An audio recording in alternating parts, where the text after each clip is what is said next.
turasoma Zaburi na 84.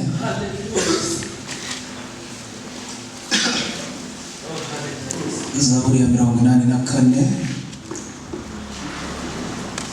murongo wa 6 tugere ku murongo wa 8. Zaburi ya 84 murongo wa 6 tugere ku murongo wa 8. Dusome Bibiliya iravuze ngo ahirwa umuntu ugufitemo iki? Ahirwa umuntu ugufitemo imbaraga. Ahirwa abafite mu mitima inzira z'ijya Siyoni. Iyo banyuze mu gikombe cyitwa Baka bagihindura ahantu h'amasoko. Imvura y'umuhindo icyambika imigisha. Bagenda bagwiza iki? Bagenda bagwiza imbaraga. Umuntu wese wo muri bo aboneka mu maso y'Imana Siyoni. Amen. Yesaya 40.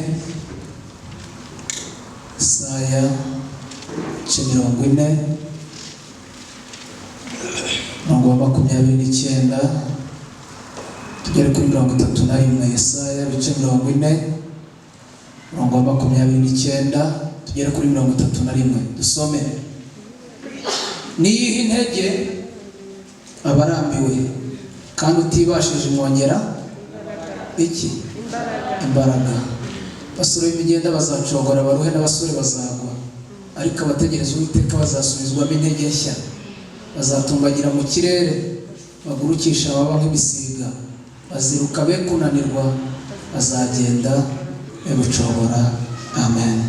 Turangirize mu byakozwe n'intumwa igice cya mbere murongo wa 8. Byakozwe n'intumwa igice cya mbere murongo wa 8. Dusome Byakozwe n'intumwa igice cya mbere murongo wa 8. Dusome. Bibiliya iravuze ngo cyakora muzahabwa iki?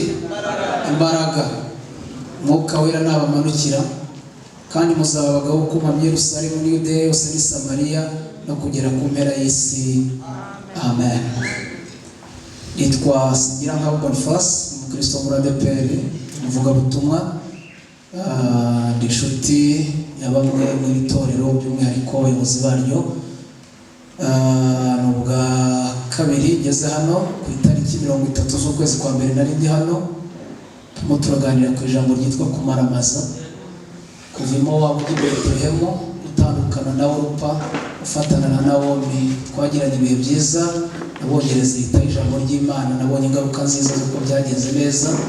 N'abayobozi baratekereje basaba kongera kuza kubana namwe, byari binyoroheye. N'uyu munsi nje mvuye mu butumwa bw'itorero aho bari bantumye n'ubundi. Nshimiye Imana rero impaye umwanya kugira ngo mbane namwe. Ndishimye kubana na Ndamayize. Ndamayize ni umushuti wanjye wa kera, Akaregeya twarasenganye igihe kinini, turi inshuti. Nishimye kukubona. Ubushize urabizi ko naje kukuvumba hariya, anezerewe kukubona. Mwanya bambaye ndaza gusiga iminota mikeya kugira ngo nze kukumva. Hari igihe abantu bakumburana bakaburana, ko umuntu agize umugisha biba ari byiza. So rero ndagira ngo Healing, urabizi turi inshuti. Kibonke ndibuka aza kundeho, nakoraga muri ofisi bwa mbere, aje kuntumira mu giterane 2018. Ndabakunda cyane, twagiranye ibihe byiza. Nabonye mu Mafredi, nabonye Yvonne, nabonye abantu nziranye nabo, harabo nabonye. Ishimye rero kubana namwe. Amen. Umusore amaze kuririmba mu mutima wanjye himbaza iki? Imbaraga. Ese izi mbaraga murazizi cyangwa ari ukuzivuga gusa?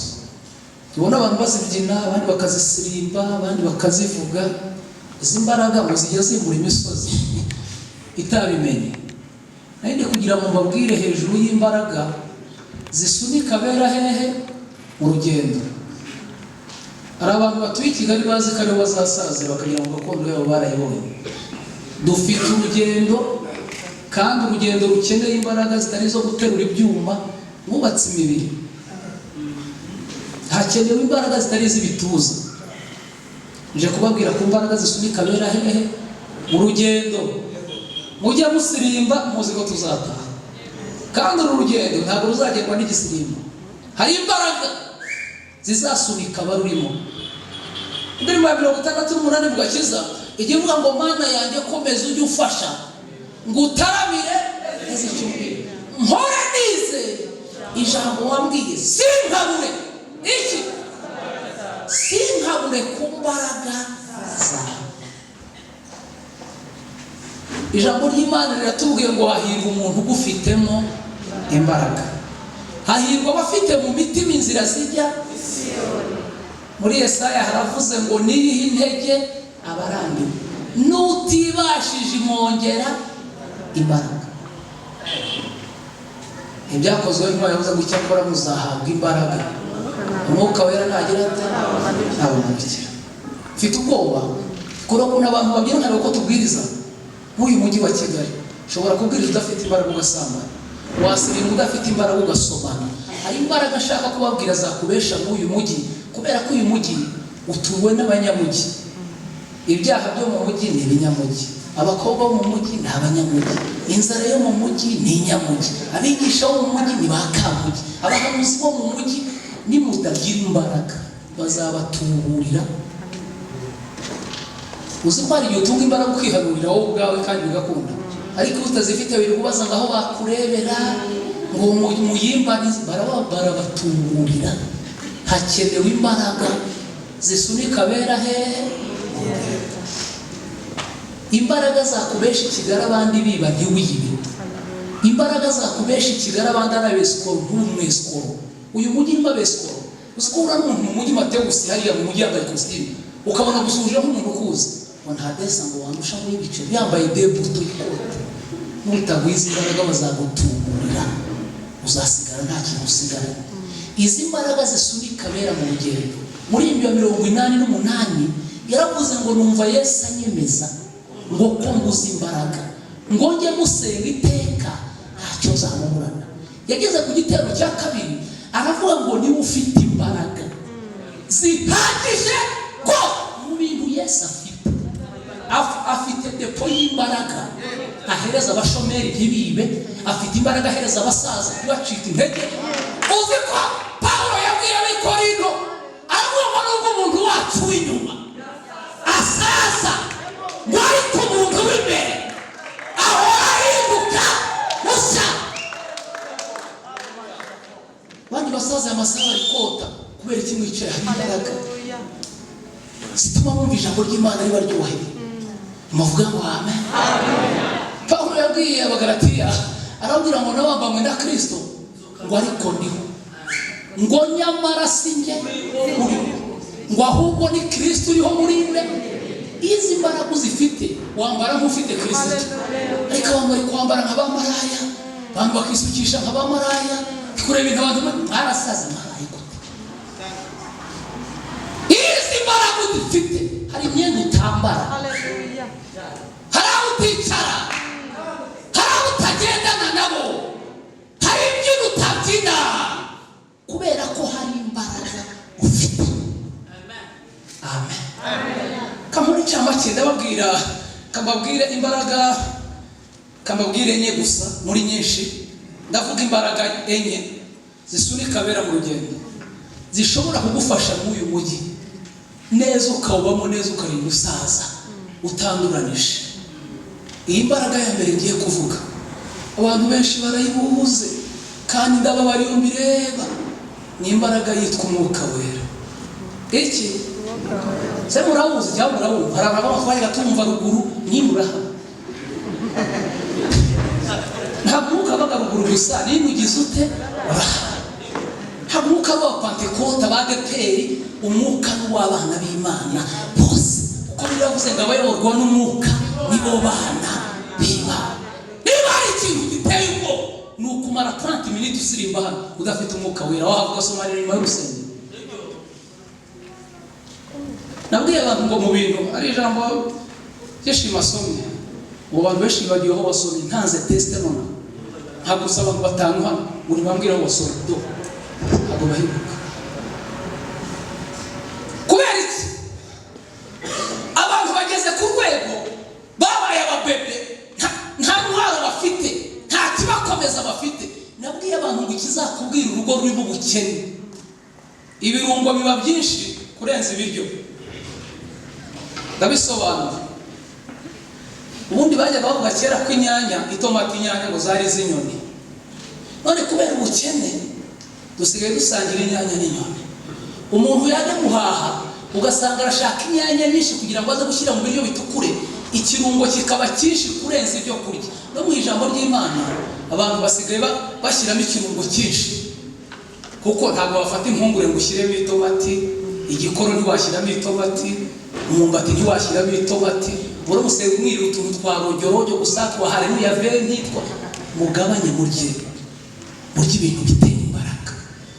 Imbaraga ya mbere yitwa Umwuka Wera, niyo yonyine ishobora kugufasha kuba mu murimo w'Imana, ukarinda usaza udatezwe mu itorero, utanduranije n'abantu. Ikibazo dufite kugeza ubu ngubu, abantu bararirimba nta Mwuka Wera bafite, bakabwiriza nta Mwuka Wera bafite, bagashinga amatorero nta Mwuka Wera bafite, kandi tukabayoboka. Ko mutuje murabyumvise? Ariko uzi kuba umugabo ari umunyamubiri, umugore ari umunyamubiri, abana ari urugo nta munyamwuka n'umwe. Ninde urondora undi? Kera mu byumba twasenyaga hajyaga haba ikintu cyitwa kurondora. Kurondora murabyumva? Kweri kumuhanuza akaza mu iterana akavuga ati Imana yeretse ibi. None kubera ko abantu nta mwuka wari ukiye, abantu bafite ibyaha, amastoke, ako kazi ko ntawe umurondora, aza yibye, akaza yagambanye. Kugiye tujya gusenga ahantu kera iyo nabaga Icyanguru, turi mu iterano turi gusenga, umuhanuzi araza aravuga ngo iri terano mbonyemo abanyabyaha, ni mwihana. Kandi kwihana murahera ku murongo wa mbere arihana, uwa kabiri arihana, kandi biriya bintu byari byiza byarakoraga. Uwa gatatu arihana, bagera ku wa gatandatu bati nawe ihana, ati bene da, ati ibyaha afite biratangaje, atari ko bitatu bya nyuma bimeze nk'iby'uriya mugenzi wanjye, biriya bitatu turabihuje, ati Imana ibabarire ko tubihuje. Dufite abantu bafite ibyaha banze kwihana, babana nabyo, babisangiye n'abandi, akumva reka mbabwire, iri mbaraga yitwa Umwuka Wera. Nabonye hari abageni berekanye ahangaha, uri gusanga umuntu w'umukobwa ajya gusenga asaba umugabo, Mana uzaba umugabo muremure watoruye ibyuma, azaguterura. Buriya hari ibintu murwana nabyo.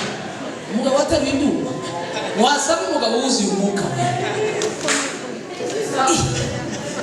Imana iguha umugabo ufite masters, wowe ufite iki?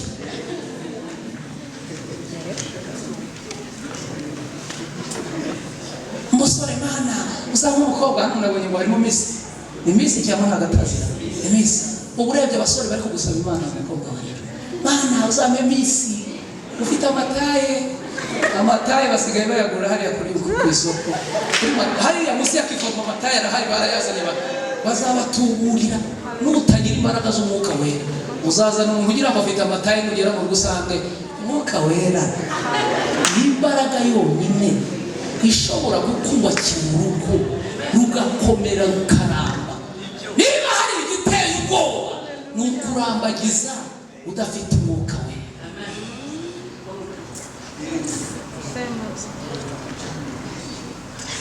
Basore muri kunyumva? Muri kundeba? Niba udasenga n'Imana bakore ku maso mushaka abagore buzuye Umwuka, bazajya babanigira mu nzu ngo muri abasore mwarateruye, umugore aragutitiza mu rugo ukavuga ariko narashatse. Hari imbaraga isunika abera mu rugendo, ni imbaraga yitwa Umwuka Wera.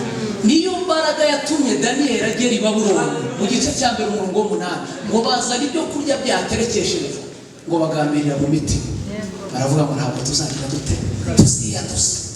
Ariko abantu baranywa ibyo babonye, bararya ibyo babonye, baricara aho babonye, barambara ibyo babonye. Mugomba kugera ku rwego uhinduka umunyamwuka n'ukurebye, ukavuga ngo uyu muntu ntameze nk'abandi.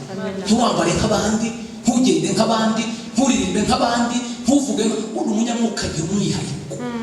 Iyi niyo mbaraga yonyine. Kubera ko abantu bafite umwuka bumva bashaka kubaho nk'abandi, nabyina nka runaka. Muzabona mu bavuga butumwa sigaye bakopera, unakumva yabwiza nka Ndabayiza, kumva yajya agira ati nge ntabwo. Umwuka Wera iyo ufite aguhereza originality, umwihariko, ukora ibintu bitandukanye n'iby'abandi. Hano umuntu ari kubona umuntu yasutse kuriya marangi, wasuka kuriya, biva muri ibyo. Umwuka Wera ni imbaraga isunika abera hehe, imbaraga yitwa Umwuka Wera. Kandi utagaza kubatindira ya minota nza kurwana nayo. Iyi mbaraga yitwa Umwuka Wera yabanye na Daniyeli Babuloni, yanga kurya ibishyimbo, yanga kurya inyama zaterekesheje, arya ibishyimbo, yanga kunywa vino, anywa amazi. Ariko ugasanga turi kuririmba ngo nzabona Daniyeli. Wewe wabona Daniyeli? Intare ngo ntizamuriye, nawe ntiyariye inyama. Hari impamvu zitamuriye. We zakurya, we zakurya itaranagenda. Daniyeli aba i Babuloni n'abagenzi, ariko ngo bahaba ari abanyamwuka bafite imbaraga. Daniyeli yari ingomenye, yari ingomenye i Babuloni. Nebukadinezari za Dariyo za Belteshaza ararya, uyu muhungu ari umunyamwuka. Maze ngo ku ngoma ya Belteshaza, ngo Belteshaza umunsi umwe ngo yanejeje abantu, ngo azana ibikombe bakuye mu rusengero i Yerusalemu, ngo bakoresha kwigabura urugero, ngo abiheshe ishoreke vino. Imana mu ijuru iraraka, ngo yohereza akaganza kandika ku rusika, ngo mene tekero farisi. Abwira abantu ati ndapfuye, nimusobanure inyandiko iri hari, ukubiseho ijisho wese ati mene tekero. Ati nimubaza abantu bavuye kwiga Harvard mu nyandiko twize mu masekisiyo nta mene ziba. Ati mubaza abapfumu, umupfumu yakubita ati mene, ati karabaye. Umwami aravuga ngo niba mbatunze hano mutasoma akantu kitwa mene, mwese babice ntacyo mumaze. Umwe atera urutoki, ati uravuga iki? Ati hari umwana nzi, hari umuhungu nzi. Ibintu nka biriya by'abayobe ku ngoma ya so yajyaga bisobanura. Bibiliya ngo bajya kuzana Daniyeli, muzasome ibice bitanu. Ngo Daniyeli yarahageze, umwami aramubwira ngo numvise bakuvuga ku Mwuka w'Imana aba muri wowe imbaraga. Aravuga ngo none iriya jambo warisoma. Daniyeli atera ijisho, abwira umwami atari amagambo asomwa n'abantu nkatwe. Dufite imbaraga y'Umwuka, Mwuka wera. Ati ngaho soma. Bari baraho bavuga ati Mana arishobora, umwami atatwica. Ariko Materi nasomye muri teoloji ngera ubwoba ngo kugira ngo Daniyeli aheshe Imana icyubahiro, yabwiye umwami ngo nkorera protocole, umbwira abantu bicaye hari icyo bakora. Umwami aramubwira ngo bamwe ni abanyabwenge, abandi ni abakonikoni, abandi ni abapfumu. Daniyeli ati nose mu banyabwenge habuze n'umwe. Atukubarira kuva mu gitondo, kandi bariye buruse, amafaranga y'igihugu barayamaze. Ati none se abapfumu bo bite? Ati ni ukubona bameze batyo gusa, ati ntacyo bashoboye. Ngo Daniyeli abwira umwami ngo bwira abanyabwenge bahaguruke bavuge ko ubwenge butari mu Mwuka wera ntacyo bumaze. Umwami aravuga ati mudatinze muhaguruke mwanjije muvuge ko ubwenge bwanyu. Muyo abantu bari gusaka doctora lisansi udafite Umwuka wera izagupfana gusa uzananirwa kwambara, hakenewe imbaraga yitwa Umwuka wera. Aramubwira abwira n'abapfumu bahaguruke, barahaguruka. Baramubwira ngo babwire bavuge ko imana zabo zifite amatwi izumva, zifite amaso izibona, zifite umunwa izivuga, zifite amaboko izikora, zifite amaguru izigenda. Ariko iyacu irumva, irareba, irakora. Haleluya! Turi ku mbaraga yitwa iki? Mwuka wera. Kandi mureke mbabwire, si ukubabeshya pe, ku isoko ry'umurimo hagiye kuboneka akazi k'abanyamwuka. Akazi k'iki? Ndi hafi gutanga akazi mu ruganda rwanjye. Muzi ko abantu bagiye gutanga akazi basaba ngo ibisabwa ngo bakubarize amashuri aya n'aya, ufite uburambe ku kazi. Ngewe mu bisabwa ku cyambere, umuntu uzakora iwanjye agomba kuba yaruzuye Umwuka we. Abatuze Umwuka wera bariba ibisabwa. Bagiye kuvuga ngo si umunyamwuka mubwirwa n'iki? Baramenyana. Niba indaya ya Kabezi izi indaya y'Inyamata, ntabwo umunyamwuka wa Kabezi azabona. Hakenewe imbaraga yitwa Umwuka. Abwira umwami ngo ijambo mene biravuze ngo wapimwe, wasizwe ku munzani bagaragaye kudashyitse. Tekero farisi, ubwami bwawe burakabwe buhaba Medi n'Abaperesi. Abahungu bari baraho bose bati dore umwana ashaka, dore umwana wasoma mujye mureka ibyo muvuga.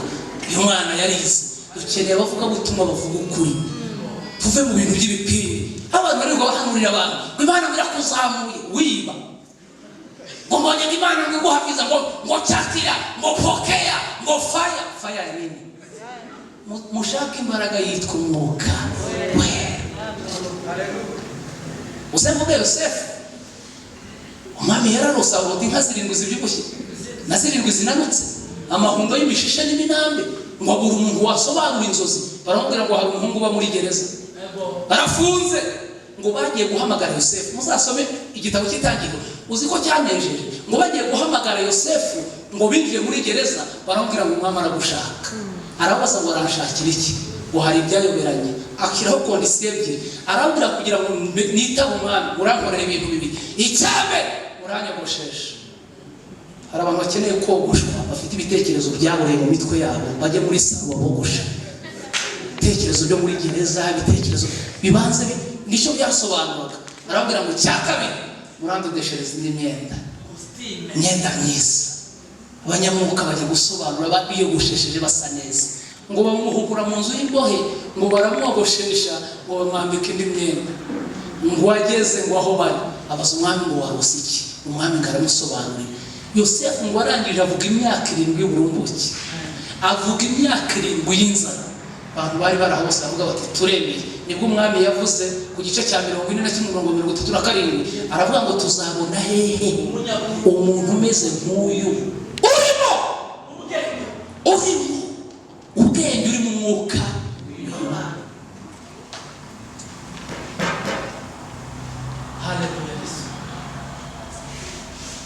Aho nabaye twateguraga amasengesho yo gusaba umwuka wera, ariko iki gihe hari aho uri kujya mu ijoro ryo gutabaza, mu ijoro ryo gushimangira, mu ijoro ryo kwikingiza, mu ijoro ryo guterutsa umugoro. Ibi bintu mwazanye mwasaba umwuka wera. Ese igitaramo cyanyu cyo cyitwa ngo iki? Nabonaga musenge ufite amazina ntazi yavuye. Mwasize imigoroba yo gusaba umwuka wera. Aho bana muri kubyara mutari gusaba umwuka wera, bazaba nigira mu nzu. Ukagira abana batanu bose nta n'uzura umwuka wera kumva uratuje, azabyara abana wundi. Hakeneye imbaraga yitwa iki? Umwuka wera. Imana irawutanga. Imana itanga umwuka wera wera. Ariko ubundi umunyamwuka byara umunyamubiri ate? Mwabayemo mwabonye nk'ibyara imbwa? Mfite umwana w'umukobwa w'imyaka 8. Mu bihe byashize twari mu rwara mwete, ariko papa ko yongeye gusenga nyine ukuntu abadiyakoni bajya bakora imirimo yo mu rusengero, nkumva ni byiza. Nta buryo wansengera ngo umudiyakoni ipfukamo namusengera mu rugo iwanjye. Iyo uje kudusura yuko manze kurugera akubwira ati karibu, nitwa Beni mu rugo umudiyakoni, mwe muri bande.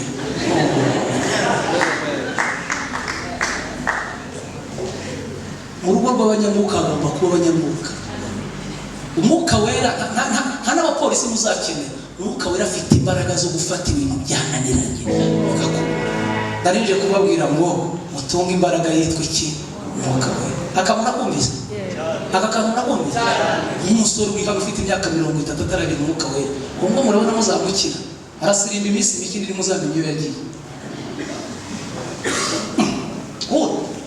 Urumva mubayeho muto, ubu uri gushaka kugira umugore utamuze umwuka wera. Kandi turavuga mu kumva n'ibintu mu byoroshye mu by'amateka biraho. Umwuka wera nimubona abasaza bicaye hano, basaza ahangaha mugire ngo hari ikindi. Imbaraga ya kabiri mu mbaraga zisunika bera mu rugendo ni imbaraga yitwa gusenga. Amasengesho, gusenga. Yakobo yaranditse aravuga ngo mwaturane ibyaha byanyu ngo kugira ngo mukizwe. Aravuga ngo gusenga k'umukiranutsi kugira umumaro mwinshi, ariko yasenganye iki? Urebye umwete mugira kuri WhatsApp, ukareba umwete mugira kuri YouTube, ukareba umwete mugira muri makiyaje, ukareba umwete mugira muri gutereta. Ariko hari abasore bazi gutereta narata bagira amagambo, ariko niko dushobora kumara amasaha 2 kuri telefone, ufite telefone umuntu utambara iminota 5 usenga Imana yubwira mwana. Iyi mbaraga yitwa gusenga ni imbaraga umuntu wese akwi. Kandi mureke babwire, njye nabonye abantu abahungu nabo bafata ayo mashusho, hari ugenda ugasanga babaciyemo utuntu batunyanyagije. Njye neza mbwira abantu imvune yo gusenga, ndavuga nkurikije uburyo gusenga bivuna. Gusengera abantu ngabo nanone mbona bimeze nk'aho bigoranye. Gusenga bisaba kwiyiriza. Umuntu akirirwa arya ngo we ngo birirwe umusengera, umuntu akirirwa aryamye ngo we ngo birirwe umusengera. Si bibi gusengera abantu, ni byiza pe, ariko se umuntu ugiye gusengera akwiye amasengesho n'uwo gusengerwa koko ayo masengesho arayakeneye. kandi bari ikintu abantu bakenyeho ni amasengesho. umuntu wese muvugishije kozi w'Imana uzasengerwa ufite ibibazo none ngiye mbona ntabyo ufite ngezasengerwa nawe. dusarangatanye nyaboneka iyi mbaraga yitwa gusenga buri wese ashyiremo imbaraga. abasore musengere wo muzabana nabo. twajize twambutse izi myaka 10 nubatse igitangaza. imyaka 10 umuntu afite umugore babana, hari abazi bagize divorce nyuma yanjye. Hagiye uza n'umugore uvuga uti kabisa mbonyeje bagera mu rugo bambwira uti mpanagura urukweto ati ntaraza indoro hano akawugira kamera gahita kodera n'umugore nazanye. nyaboneka ni gusenga. musenge musaba Imana imbaraga yitwa gusenga. kandi ibi bintu tubivugisha umunwa tukumva biroroshye, ariko niba hari ikintu nabonye gikomeye ni ugusenga. ubundi gutangazwa n'amasengesho muri guteguraga abashumba sokuza kubaca intege, ariko ngewe aho nabyirukiye iyo twasengaga amasengesho y'iminsi 3 umuntu yayavagamo yumva yajya mu ijuru. none gamwe mugeze kuri 70, hari naho nabonye ngo gusenga iminsi 120 abantu barayasenga cyangwa 120 ukayavamo kintu umutari wa marayika nguruka.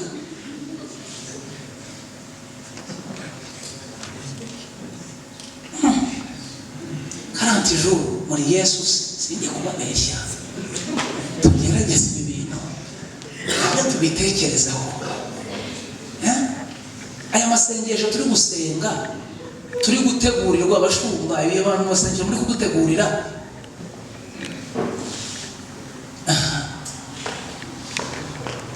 iminsi 40.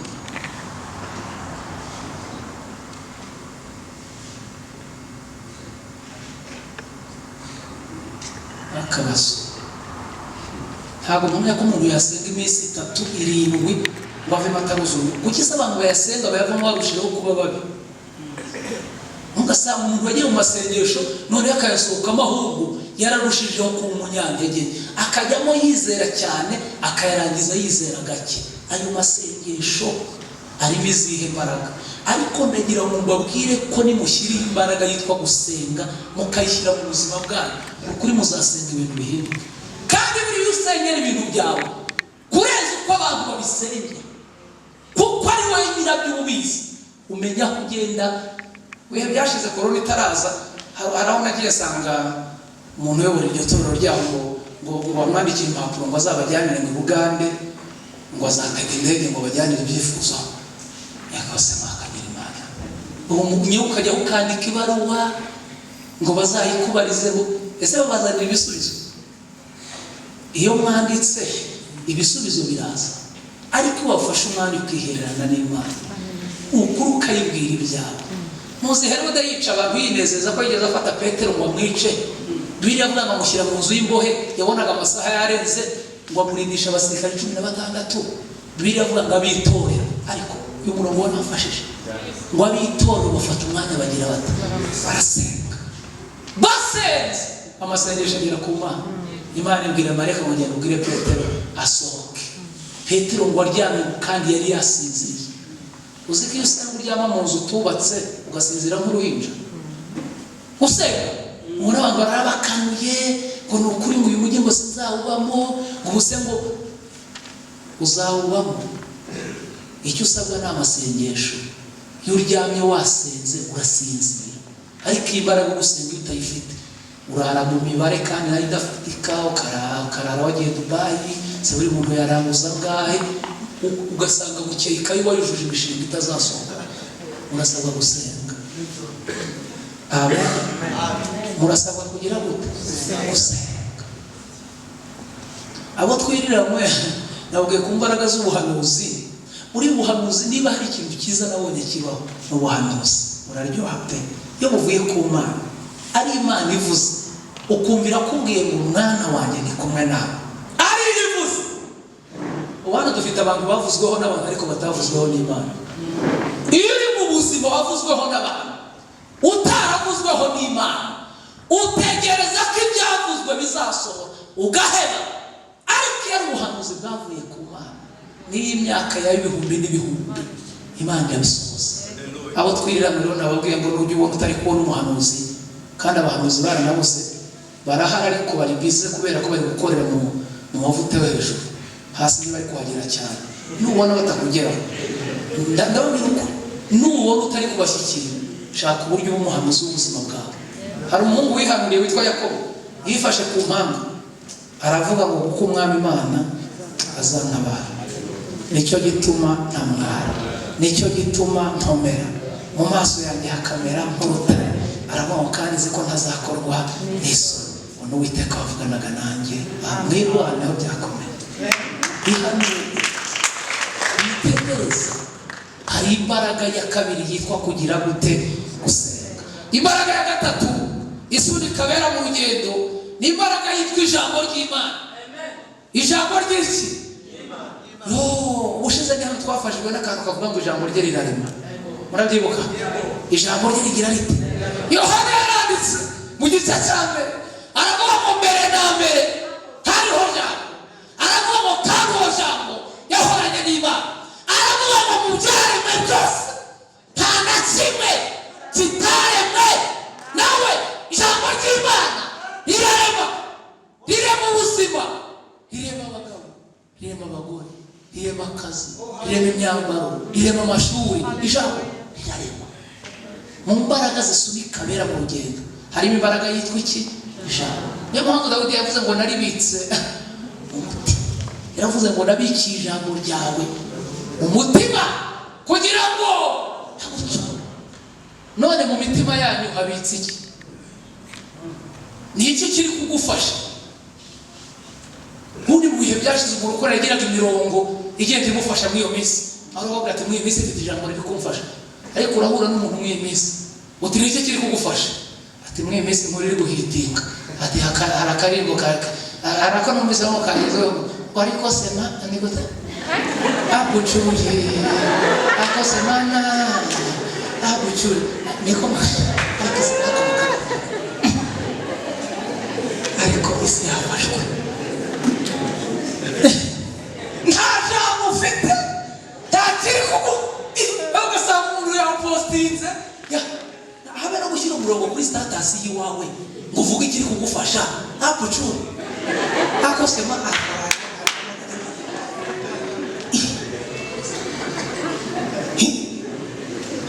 aho ugasanga n'umukecuru yifashe serifu abucuye.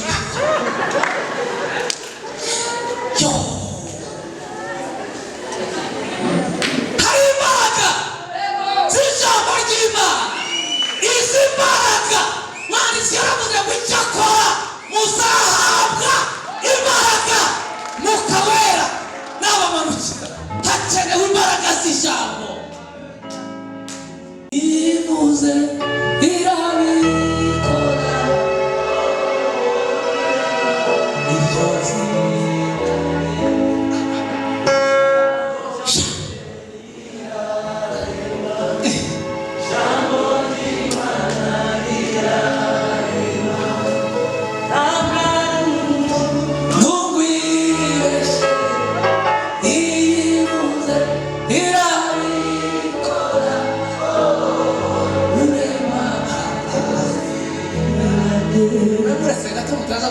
iryo nta mwuka w'umurimbo uyu munsi mfite nageze mu mitware bukeya. Mureke tuvuge ko hari imbaraga yitwa iki? Ijambo. Kandi amagambo twabwiwe n'abantu bagiye badutungurira, abantu batubwiye amagambo ariko baranayagira we banakakubwira uburyo bazakubihira ishuri ugategere ahadukujeho, ariko abantu ntibitangaza nk'abanyarwanda. Abantu bagira amagambo ariko Imana igira iki? Ijambo. Umwanditsi wo kubara 23:19 yaravuze ngo Imana si umuntu ngo ibeshye, si n'umwana w'umuntu ngo yicuze. Ibyo yavuze no kubikora ntabwo Imana ari umuntu.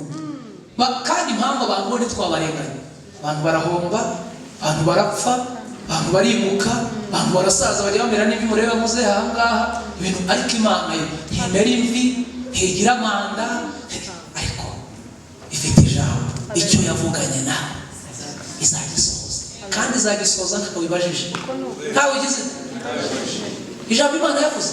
Umwanditsi aravuze ngo yikurikirana imyaka 1000, yaravuze. Mbaraga ya nyuma ya kane mu mbaraga zisunika bera mu rugendo tugana ku musozo, n'imbaraga yitwa ubwenge. Iki mbaraga yitwa ubwenge. Yakobo yaravuze ngo muri mwe niba harabuze ubwenge, nabusaba Imana mu bintu Imana itanga iki? Hari igihe turi abantu mu gihagararo tukagira ngo bafite ubwenge, ariko ntabwo. Uyu mujyi murasabwa kuba mu buzima ubwenge mu butandukanye n'ubumenyi. Dufite abantu b'icakura murazize n'Abanyarwanda bigoranye ukuntu abantu b'indyarya b'abahanga wamureba ukagira ngo ni umunyabwenge, ariko ubwenge mvuga ni ubwenge buva ku Mana. Ubwenge bukubakira urugo rugakomera, ukaririmba nk'umunyabwenge, ukabwiriza nk'umunyabwenge, no kubyina ukabyina nk'umunyabwenge. Ubwenge buva ku Mana. Niba hari ikintu gisha abantu ni ukubwiriza nta bwenge, umuntu agahanura nta bwenge, umuntu akayobora nta bwenge, ariko igihe cyose ufite ubwenge. Bigeze bavuga umusore Imana yigeze iha amasezerano, iramubwira ngo ndi Imana nzakugirira neza, kandi iyo ubuze ubwenge bajya bavuga ngo Imana irakureka. Imana iguhaye ibintu iguha n'ubwenge bubirinda. Iyo ububuze rero we Imana irakubwiye ngo mwana wanjye ndakunejeje, nzagukorera ubukwe. Uramenya uwo muzabana, uramenya aho uzagukorera, ku cyumweru ukabuje hano ati mfite ishimwe riri kuntwika, mu mwanya mbivuge. Ninde ubikubajije? Niba bwica ngo babwishe, wagize ubwenge. Igihe kirabisobanura. Umusore aramubwira ngo nzagukorera ubukwe, nzaguha amafaranga ndi Imana.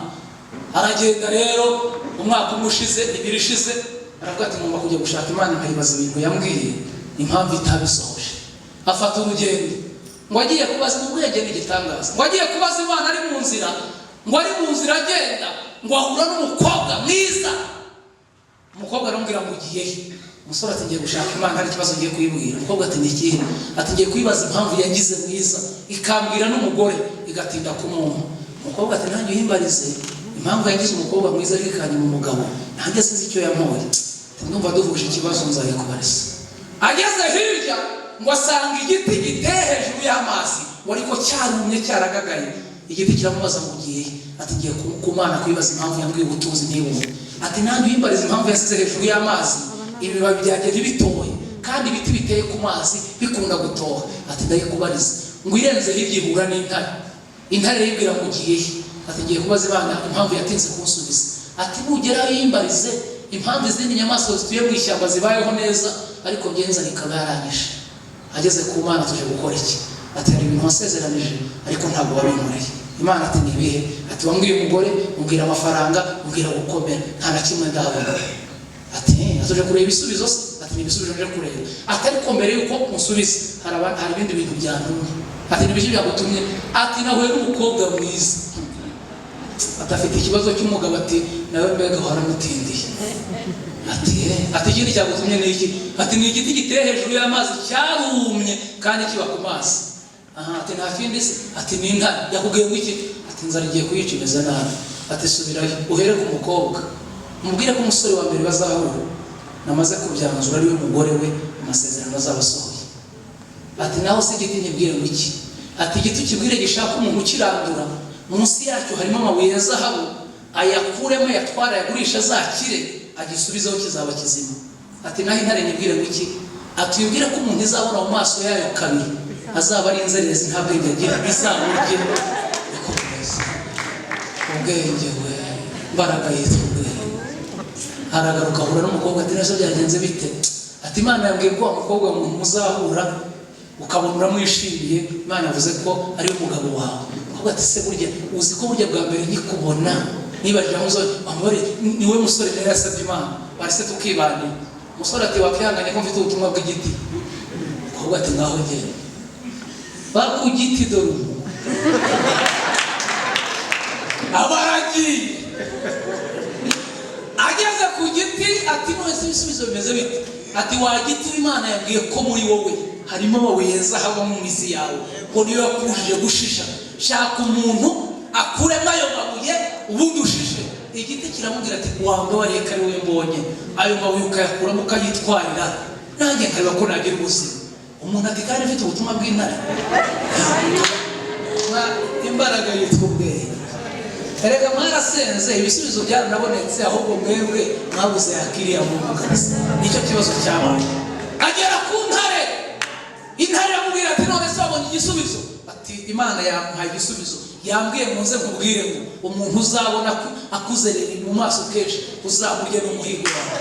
Intare ati ntushobora kuncika, uramufatira. None se uharuka Imana itari yagize. Icyo tubura ni ubwenge, ariko ubundi Imana yaravuze. Iyi mbaraga yitwa ubwenge rero. Igihe cyose uzaba mu murimo udafite ubwenge bw'Imana, ntagaruka abagore babuze. Ubu kiri ujya ngo Uganda mugiye gusengera umugore, barahari. Hari n'ababikweretse, ariko kubera ko ubwenge ari ntabwo utegereje mu muzungu, ngo Imana ngo yabwiye umuzungu. Ubu dufite abantu bafite n'amasezerano utamenya iyo bakuye. Ibisubizo birahari, ariko ikibazo ni imbaraga yitwa iki? Ubwenge. Ndagira ngo munyemerere dusenge, nimuvuge ngo amen. Shaka ko dusenga. Haleluya, haleluya, haleluya. Shaka ko dusenga, tuvuze imbaraga zingana. Tuvuze umwuka wera, tuvuga amasengesho, tuvuga ijambo ry'Imana, tuvuga no si bine gusa. Ibi bintu byumve ubishyire mu mutwe, bitware mu mukoro w'umunyeshuri mwiza, ujye kubitekereza, ujye n'ubwo atari kubona ni umunyamwuka. Ni iki cyawumujije Imana? Ariko umuntu abanyamwuka, iyo murebye abantu bafite umwuka mubona ari abaturage. Ubona abanyamwuka ari injiji.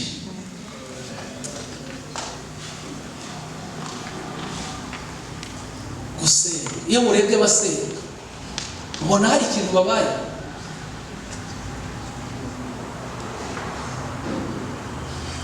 Izi mbaraga ze tuzisaba, murumva twazisaba cyangwa murazifite ziruzuye?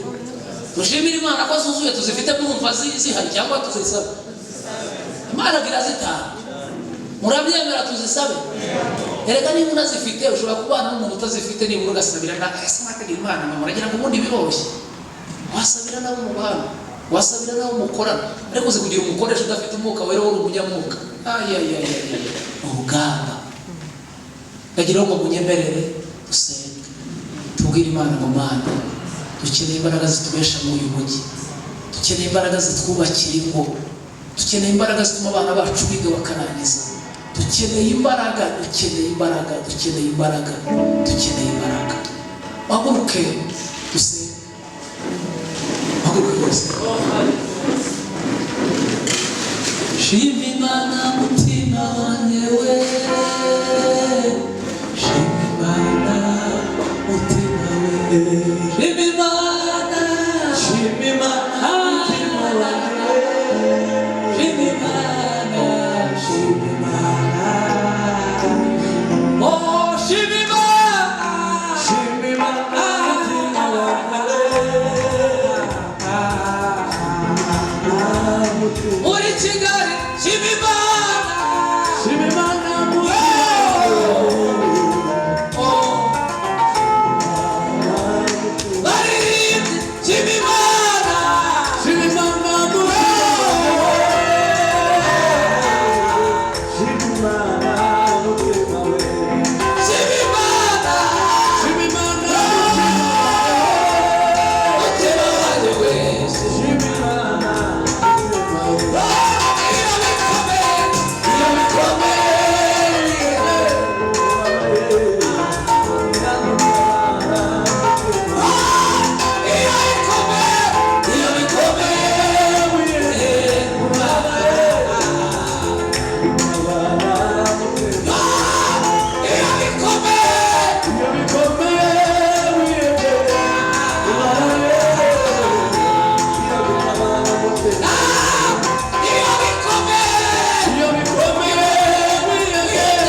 Oh, hallelujah.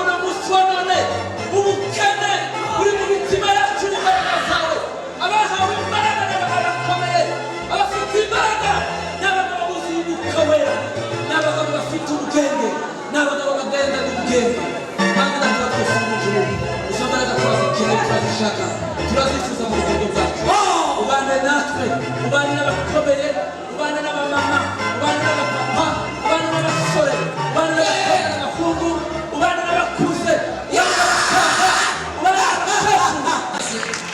Shaka ko dusengera abantu bakeneye umwuka wera. Icyifuzo katukigira umwihariko.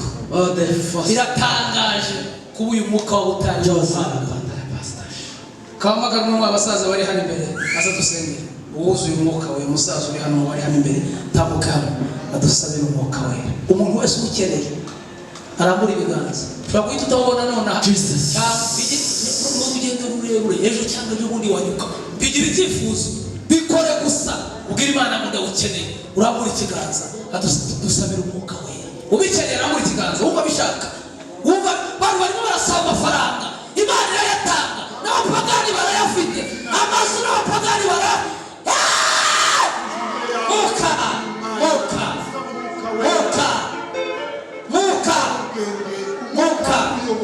muka jambo ry'Imana riravuga ngo abayoborwa n'umwuka w'Imana bose kandi uravuga ngo uwo mwuka bawuhawe uwo kubasubiza mu bwoba ukwiye kubatinyura bakura mu byaha bakaba abagabo n'abagabo. Umwuka niwo dukeneye, umwuka wera ukomeze ubana natwe uturagire uyobore, umwuka wera uze ubana natwe mu minsi yacu yose yo kubaho. Tugushimiye kuko ubyumvise kandi ubikoze mu izina rya Yesu.